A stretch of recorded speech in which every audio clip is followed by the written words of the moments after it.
Plus silencieuse elle devient, plus vaste s'ouvre l'espace intérieur qu'elles habitent. Plus elle se tait, plus elle entend, et plus doucement elle vit, plus intensément sa vérité résonne dans le monde. Certaines femmes ne gouvernent pas par le tumulte ni par l'éclat des voix. Elles ne sont pas celles que l'on remarque d'emblée, mais une fois présentes, elles impriment dans les esprits une marque indélébile, une empreinte qui ne s'efface pas.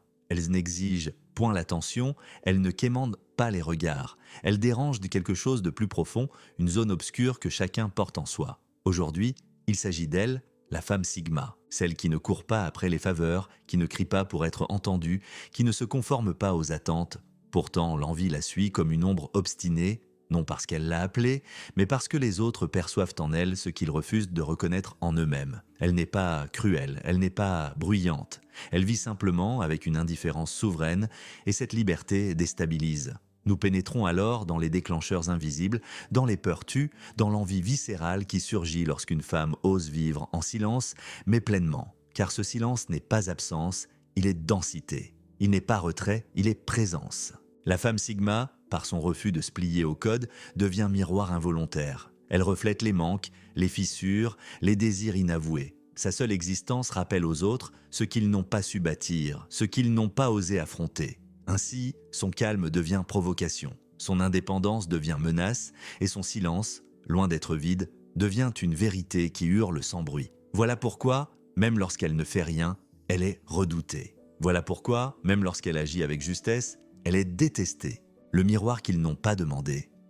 La femme Sigma entre dans une pièce, et à première vue, rien ne semble se transformer. Elle ne s'impose pas par le fracas de sa voix, elle ne proclame pas sa présence, elle ne cherche pas à occuper l'espace par des gestes spectaculaires. Pourtant, soudain, une vibration subtile se répand, et chacun, sans pouvoir l'expliquer, ressent quelque chose. Ce n'est pas de l'intimidation au sens ordinaire. Ce n'est pas de la peur, ni même de l'admiration, c'est un inconfort, une gêne silencieuse qui s'installe comme un frisson intérieur. Car la plupart des êtres se déplacent dans le monde avec des masques soigneusement ajustés, des couches de performance destinées à séduire, à obtenir l'approbation, à se conformer aux attentes. Ils gèrent leur image comme on gère une campagne de relations publiques. Mais la Sigma, elle, est simplement là, sans ajustement, sans artifice, sans mise en scène. Cette authenticité brute agit comme un miroir. Non pas le miroir flatteur qui embellit et rassure, mais le miroir honnête, celui qui révèle sans complaisance. Les gens n'aiment pas ce miroir. Ils ne l'ont pas sollicité, et pourtant elle le tend malgré elle par sa seule manière d'exister. Sa confiance tranquille expose le manque de confiance des autres. Son indépendance sereine dévoile leur dépendance à l'approbation. Elle devient une confrontation vivante, une vérité incarnée, sans qu'un mot soit prononcé. Sa lumière ne cherche pas à éclipser qui que ce soit, mais elle brille malgré tout. Et cette clarté perturbe ceux qui ont bâti leur identité sur la comparaison, sur la compétition, sur le besoin d'être validés. Quand ils la voient paisible, entière, inébranlable, ils ne l'admirent pas, ils l'envient. Puis, incapables de supporter ce reflet, ils lui en veulent, car elle leur rappelle ce qu'ils n'ont jamais construit. Une confiance intérieure, une autonomie véritable, une paix qui ne dépend pas du regard d'autrui. Elle devient une perturbation dans la matrice sociale, non pas en proclamant une vérité nouvelle, mais en la vivant silencieusement. Sa seule existence dit « Je suis assez » sans applaudissement, sans preuve, sans validation extérieure. Et cette phrase, ressentie dans le silence, peut détruire des équilibres fragiles. Alors il murmure « Elle n'a rien fait mais je ne l'aime pas quand même » ou encore « Elle se croit meilleure que nous ». En réalité, elle ne pense pas à eux. Mais le miroir a accompli son œuvre. Il a reflété leurs blessures, leurs manques, leurs fissures intérieures. Elle devient une perturbation dans la matrice sociale, non pas en proclamant une vérité nouvelle, mais en la vivant silencieusement. Sa seule existence dit « Je suis assez » sans applaudissement, sans preuve, sans validation extérieure. Et cette phrase, ressentie dans le silence, peut détruire des équilibres fragiles. Alors il murmure « Elle n'a rien fait mais je ne l'aime pas quand même » ou encore « Elle se croit meilleure que nous ». En réalité, elle ne pense pas à eux. Mais le miroir a accompli son œuvre. Il a reflété leurs blessures, leurs manques, leurs fissures intérieures. Au lieu de guérir, ils choisissent de projeter. Ils la désignent comme la coupable, la méchante de leur récit, car affronter leur propre reflet serait trop douloureux. Il est plus facile de haïr le miroir que de réparer l'image qu'il renvoie. Ainsi, la femme Sigma devient une cible. Non pas pour ses défauts, mais pour son absence de besoin. Elle n'a pas besoin de leur approbation, elle ne cherche pas leur validation, elle ne plie pas devant leurs attentes, et dans un monde accro à la reconnaissance, cette liberté la rend dangereuse. Ce danger n'est pas tangible, il est psychologique. Il réside dans la manière dont elle déstabilise les structures invisibles de la société, car la plupart des relations reposent sur un échange implicite. Je te donne de l'attention, tu me donnes de la valeur. Mais face à une femme qui n'a pas besoin de cette transaction, le système s'effondre. Elle ne joue pas le jeu, et c'est précisément ce refus qui menace. Le miroir qu'elle incarne n'est pas une arme qu'elle brandit, mais une vérité qu'elle porte. Il ne flatte pas, il ne déforme pas, il ne ment pas, il montre. Et ce qu'il montre, beaucoup ne veulent pas le voir. Alors, ils détournent le regard, ou bien ils attaquent. Mais qu'ils l'ignorent ou qu'ils la rejettent, ils ne peuvent effacer l'impression qu'elle laisse. La femme Sigma n'a pas besoin de convaincre, elle n'a pas besoin de se défendre, elle n'a pas besoin de prouver. Sa seule présence suffit à révéler ce que les autres dissimulent. Et c'est là, dans ce contraste entre son calme et leur agitation, que naît l'inconfort. Ainsi, le miroir qu'ils n'ont pas demandé devient le miroir qu'ils ne peuvent ne fuir. Il les poursuit dans leurs pensées, il les confronte à leurs ombres, il les force à reconnaître ce qu'ils n'ont jamais osé affronter. Et c'est pour cela qu'ils la détestent, même lorsqu'elle ne fait rien. Car en vérité, elle n'a pas besoin de faire, elle est. Et être dans toute sa plénitude suffit à déranger ceux qui ne savent qu'exister à travers le regard des autres. Puissance sans performance, on nous a enseigné depuis toujours que la puissance devait se manifester par le bruit, par l'éclat, par la domination visible. La société nous a répété que pour être puissant, il fallait occuper l'espace, imposer sa voix, contrôler la scène, se faire remarquer par des gestes spectaculaires et des affirmations tonitruantes. Mais la femme Sigma, elle, réécrit silencieusement cette définition. Elle ne performe pas sa puissance, elle l'incarne. Elle n'a nul besoin de gagner un argument, car elle ne se situe pas dans l'arène des luttes vaines. Elle n'a pas besoin de dominer une pièce, car son énergie la possède déjà. Sa présence suffit. Elle ne court pas après l'influence. Elle ne cherche pas à se prouver. Elle se déplace en alignement avec une vérité plus profonde que l'ego, une force qui ne se mesure pas en applaudissements ni en conquête, mais en cohérence intérieure. Dans un monde obsédé par la preuve, par les démonstrations incessantes, cette force tranquille est une révolution. Elle déstabilise, car elle ne se présente pas sous les formes reconnues. Les gens gravitent vers elle, attirés par une stabilité qu'ils ne comprennent pas toujours. Ils cherchent ses conseils, ils sollicitent son regard, ils se sentent de plus solides simplement en étant proches d'elle. Et pourtant, d'autres se sentent menacés, car son absence de besoin remet en question leur jeu, leur stratégie, leurs illusions de contrôle. Elle n'a pas besoin d'impressionner, elle n'a pas besoin d'attention, et surtout, elle n'a pas besoin d'eux. Cette autonomie radicale est ce qui dérange le plus, car le pouvoir, dans les dynamiques sociales, repose souvent sur la dépendance. Celui qui détient l'attention détient l'illusion de la maîtrise. Mais face à une femme qui n'a besoin de rien, ce pouvoir s'effondre. La puissance pour elle n'est pas d'être crainte, c'est d'être libre. Libre de prouver, libre de jouer le jeu, libre de se plier aux attentes. Et ce genre de puissance est le plus menaçant, car il ne peut être acheté, copié ou contrôlé. Elle ne se laisse pas enfermer dans les codes de la performance, elle ne se réduit pas à une image, elle est. Cette liberté déstabilise, elle ne cherche pas à convaincre, elle ne réclame pas de reconnaissance, elle ne s'engage pas dans les luttes mesquines pour l'attention. Elle ne se bat pas pour corriger les mensonges à son sujet, car sa vérité ne dépend pas d'être crue. Elle ne riposte pas aux attaques, elle se retire simplement, et ce retrait parle plus fort que n'importe quelle confrontation. Sa puissance est subtile, mais inébranlable. Elle ne se mesure pas en victoire visible, mais en intégrité silencieuse. Elle ne se manifeste pas par des éclats, mais par une constance qui ne faiblit pas. Les autres peuvent ne pas la comprendre, mais ils la ressentent. Et ce que l'on ne comprend pas, on le ressent souvent comme une menace. Ainsi, elle devient l'objet de jugement. On la dit froide, distante, non coopérative. Mais en vérité, ce qu'ils veulent dire, c'est qu'elle refuse de se soumettre au rôle qu'on attendait d'elle. Elle n'est pas désespérée d'approbation. Elle n'est pas là pour divertir. Elle ne performe pas pour le public. Elle construit sa propre scène, intérieure, invisible, mais solide. Et quand on n'a pas besoin d'applaudissements, on est libre de dire des vérités que les autres craignent d'entendre. Sa puissance n'est pas dans l'éclat, mais dans le refus de se compromettre. Elle n'est pas dans la domination, mais dans la souveraineté intérieure. Elle n'est pas dans la peur qu'elle inspire, mais dans la liberté qu'elle incarne. Le silence qui hurle. Il existe un silence qui n'est point vide, mais au contraire chargé de présence. La femme Sigma incarne ce silence singulier, non pas celui de la soumission, ni celui de la peur, mais celui de la possession de soi, de l'ancrage intérieur, de la souveraineté intime. Son mutisme n'est jamais une absence, il est une densité, une affirmation subtile qui se déploie sans bruit. Lorsqu'elle choisit de ne pas parler, les autres se sentent soudain exposés. Car ce silence est un choix, une décision consciente. une défiance dans un monde où l'on exige des femmes qu'elles expliquent, qu'elles justifient, qu'elles séduisent et qu'elles plaisent.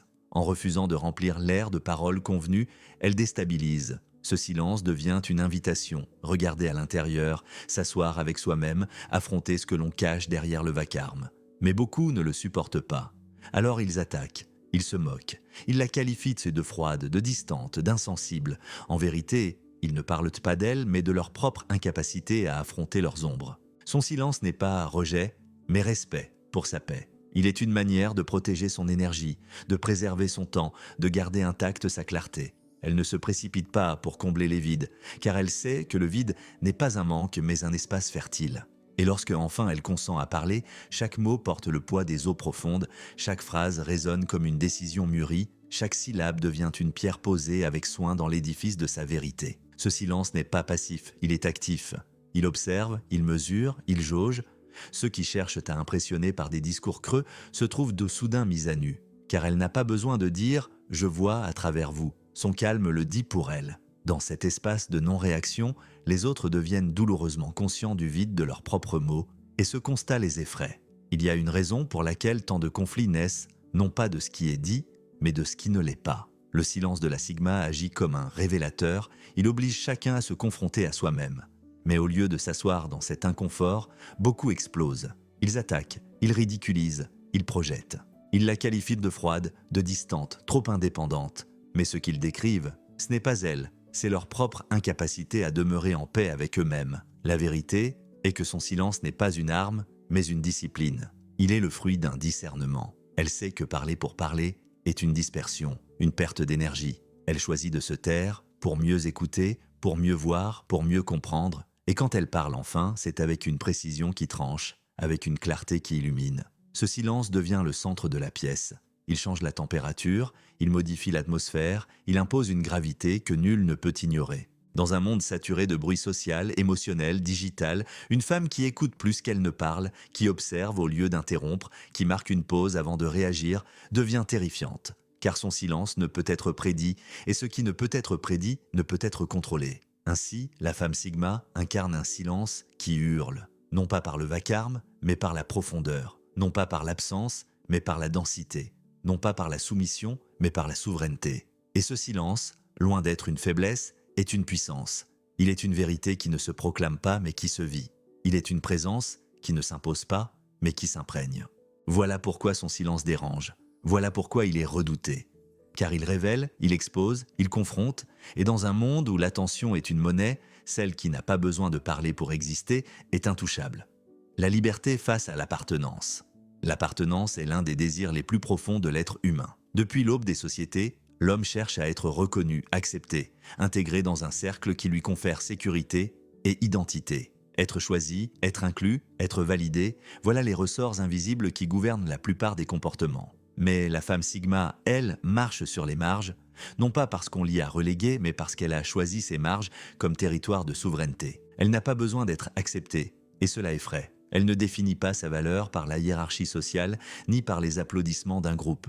Elle peut entrer dans une pièce, percevoir les dynamiques, les tensions, les codes implicites, et décider de ne pas jouer. Cette liberté déstabilise, car elle brise le pacte tacite qui lie la plupart des individus, celui de se conformer pour appartenir. Sa solitude n'est pas une punition, mais un sanctuaire. Elle y trouve clarté, profondeur et restauration. Tandis que beaucoup redoutent la solitude parce qu'elle les confronte à leur vide intérieur, elle y prospère. Elle y découvre un espace fertile où se régénérer, où se retrouver, où se fortifier. Et cette paix terrifie ceux qui ne l'ont jamais rencontrée, car ils comprennent que leur dépendance à l'appartenance est une prison, tandis qu'elle, libre de ce besoin, habite un royaume intérieur. Même dans l'amour, elle demeure entière. Elle choisit la connexion avec des limites, non la fusion. Elle n'est pas un fragment cherchant à être complété, mais une totalité qui choisit de partager son énergie. Elle n'aime pas pour combler un manque, mais pour enrichir une plénitude. Et cela déstabilise ceux qui confondent amour et dépendance. Ils ne comprennent pas comment l'on peut aimer profondément tout en restant intact, comment l'on peut s'unir sans se dissoudre. La femme Sigma ne craint pas d'être seule, car elle sait que la solitude n'est pas un vide, mais une plénitude silencieuse. Elle ne se laisse pas séduire par les appartenances superficielles, celles qui exigent de sacrifier sa vérité pour être acceptée. Elle ne rit pas quand ce n'est pas drôle, elle ne s'aligne pas par politesse, elle ne se plie pas pour éviter l'exclusion. Elle préfère la marge à la compromission, la solitude à la fausse appartenance. Et c'est là que réside sa force. Elle appartient d'abord à elle-même. Elle a fait la paix avec sa propre compagnie, et cette paix est une arme invisible. Car dans un monde où la survie sociale dépend de l'intégration, une femme qui n'exige pas l'acceptation ressemble à un glitch dans le système. Elle ne peut être manipulée par la peur de l'exclusion, elle ne peut être contrôlée par la promesse d'un cercle. Elle voit à travers les jeux, les ragots, les hiérarchies tacites. Elle peut s'asseoir à la table, mais elle n'a pas besoin d'une place. Elle peut partir sans claquer la porte, se détacher sans rancune. Cette autonomie démonte les structures invisibles, car elle repose sur la dépendance émotionnelle et sociale. La plupart tolèrent le manque de respect, pour ne pas être seule. Mais elle, ayant trouvé la paix dans sa solitude, refuse ces compromis. Et cette liberté terrifie ceux qui n'ont jamais appris à se suffire. Ils la qualifient d'égoïste, trop indépendante, trop distante, mais ce qu'ils veulent dire, c'est qu'elle n'a pas besoin d'eux. Dans les relations amoureuses, cette vérité se manifeste avec éclat. Elle n'est pas collante, elle ne mendie pas l'attention, elle ne sacrifie pas ses valeurs pour être aimée. Elle choisit la connexion, mais conserve ses limites. Elle n'est pas une moitié cherchant sa moitié, mais une entière qui choisit avec qui partager son énergie. Et cette plénitude déstabilise ceux qui n'ont jamais appris à se suffire. Ainsi, la femme Sigma incarne une liberté face à l'appartenance. Elle ne rejette pas le lien, mais elle refuse la dépendance. Elle ne fuit pas la communauté, mais elle ne s'y perd pas. Elle ne méprise pas l'amour, mais elle ne s'y dissout pas. Elle marche sur les marges, non par exclusion, mais par choix. Et ce choix, silencieux mais radical, est une menace pour les structures qui reposent sur la peur de l'isolement, la menace de la non-conformité. La société repose sur des règles invisibles, des conventions tacites, des scripts silencieux qui dictent ce que chacun devrait être, dire ou désirer. Ces lignes impalpables structurent les comportements, orientent les ambitions, façonnent les identités. Conformez-vous et vous êtes récompensé. L'approbation, l'intégration, la reconnaissance. Défiez le script, même discrètement, et vous devenez un problème. La femme Sigma est un problème. Non pas parce qu'elle est bien bruyante, non pas parce qu'elle cherche à provoquer, mais parce qu'elle refuse de jouer. Sa non-conformité n'est pas spectaculaire, elle n'est pas théâtrale. Elle est subtile, douce, constante, mais elle déstabilise toute la structure. Car dans un monde où chacun est attendu dans un rôle, son refus de se plier devient une menace silencieuse. Elle ne s'habille pas pour le regard masculin, elle ne court pas après la validation sociale, elle ne se conforme pas aux attentes implicites. Elle choisit ses gestes, ses mots, ses silences, en accord avec sa vérité intérieure, et cette fidélité à elle-même agit comme une fissure dans l'édifice collectif. Car si une seule femme peut exister hors du script, alors le script lui-même est remis en question. La société tolère les rébellions bruyantes, car elles peuvent être cataloguées, combattues, neutralisées. Mais la non-conformité discrète, celle qui ne cherche pas à convaincre, celle qui se contente d'être, est bien plus dangereuse. Elle ne peut être réduite à un slogan, elle ne peut être enfermée dans une opposition claire. Elle est une présence qui échappe aux catégories, une liberté qui ne se laisse pas saisir. Ainsi, la femme Sigma devient une perturbation. Elle ne revendique pas, elle ne proclame pas, mais elle vit autrement. Et ce autrement suffit à déstabiliser. Les règles invisibles perdent leur force lorsqu'elles ne sont plus universellement suivies. Les hiérarchies se fragilisent lorsqu'une seule personne refuse d'y participer. Les dynamiques sociales s'effondrent lorsqu'une femme choisit de ne pas jouer le rôle attendu. Ce refus n'est pas une rébellion pour la rébellion, il est une fidélité à soi. Il est une affirmation silencieuse « Je n'ai pas besoin de vos récompenses pour exister ». Et cette phrase, même non prononcée, résonne comme une menace, car elle révèle que l'appartenance n'est pas indispensable, que la validation n'est pas nécessaire, que la liberté peut se trouver en dehors des structures. Voilà pourquoi la femme Sigma est redoutée. Non pas parce qu'elle attaque, mais parce qu'elle échappe. Non pas parce qu'elle détruit, mais parce qu'elle démontre par sa seule existence que l'on peut vivre autrement. Sa non-conformité est une douceur qui fissure, une constance qui ébranle, une subtilité qui déstabilise. Et dans un monde bâti sur l'obéissance invisible, cette liberté silencieuse est la plus grande des menaces.